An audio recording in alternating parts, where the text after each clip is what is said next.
صفحہ نمبر 164 اور سبجیکٹ ہمارا چل رہا ہے مدینہ منورہ اور انصار، پیج نمبر 164۔ اردو زبان میں سرور عالم صلی اللہ علیہ وسلم کی سیرت پر جامع ترین کتاب سیرت النبی صلی اللہ علیہ وآلہ وسلم، علامہ شبلی نعمانی رحمۃ اللہ، علامہ سید سلیمان ندوی رحمۃ اللہ۔ اعوذ باللہ السمیع العلیم من الشیطان الرجیم، بسم اللہ الرحمن الرحیم۔ الحمد للہ رب العالمین والصلاة والسلام علی رسولہ محمد وعلی آلہ واصحابہ اجمعین۔ سبجیکٹ ہمارا چل رہا ہے مدینہ منورہ اور انصار، اس کا دوسرا حصہ اسی ٹاپک کا۔ انصار نے مدینہ اور حوالی مدینہ میں کثرت سے چھوٹے چھوٹے قلعے بنا لیے۔ اوس اور خزرج ایک مدت تک باہم متحد رہے، لیکن پھر عرب کی فطرت کے موافق خانہ جنگیاں شروع ہو گئیں اور سخت خون ریزیاں ہوئیں، یعنی خون ریز لڑائیاں ہوئیں۔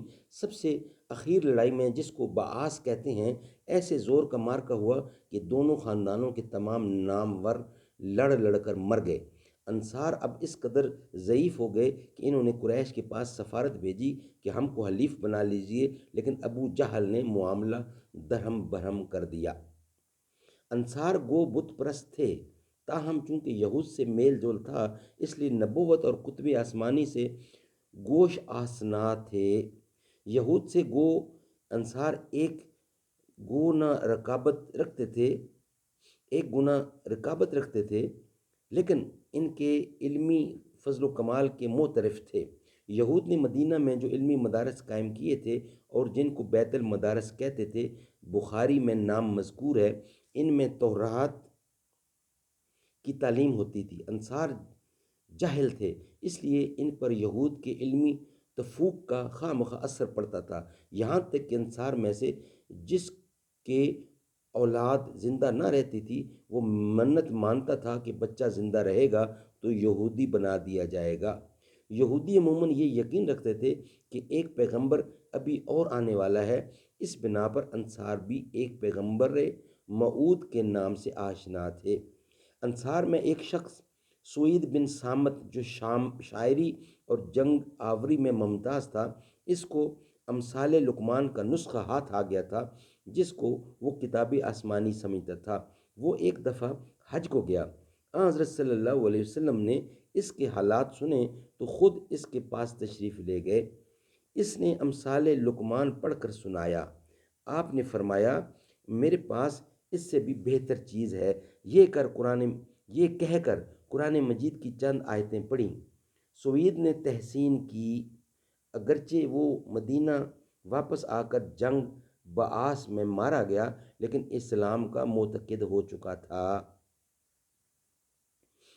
سوید شجاعت اور شاعری دونوں میں کمال رکھتا تھا۔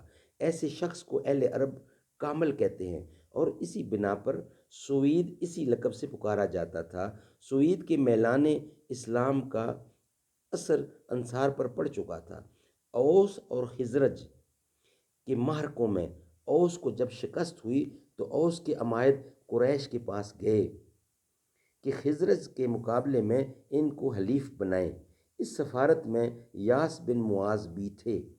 رسول اللہ صلی اللہ علیہ وسلم کو ان لوگوں کا آنا معلوم ہوا تھا تو آپ ان کے پاس تشریف لے گئے اور قرآن مجید کی چند آیتیں پڑھ کر سنائیں۔ اوس نے ساتھیوں سے کہا کہ خدا کی قسم، تم جس غرض کے لیے آئے ہو یہ کام اس سے بھی بہتر ہے، لیکن قافلہ سالار یعنی ابو الحلیث نے کنکریاں اٹھا کر ان کے منہ پر ماری اور کہا کہ ہم اس کام کے لیے نہیں آئے۔ اس کے بعد بعاث کا معرکہ پیش آیا اور اس میں حضرت صلی اللہ علیہ وسلم کی ہجرت سے پہلے انتقال کر گئے، اور ایاس جو تھے وہ حضور کی ہجرت سے پہلے انتقال کر گئے۔